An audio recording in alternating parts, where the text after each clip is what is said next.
Ramdam ang hagupit ng bagyong Julian sa ilang bahagi ng Northern Luzon.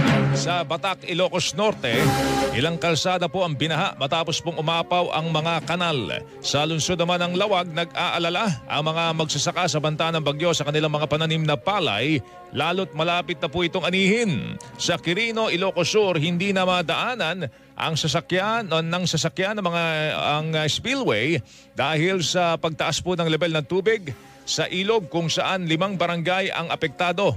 Sa bayan naman Santo Domingo, nasawi ang isang binatilyo ng Tangayin ng malakas na alon mula naman sa paliligo sa dagat kasama po ang kanyang tatay sa gitna ng masamang panahon. Patuloy namang hinahanap ang ama ng biktima. Sa Santa Ana, Cagayan, naranasan ang pabugso-bugsong ulan at hangin simula nung Sabado ng gabi.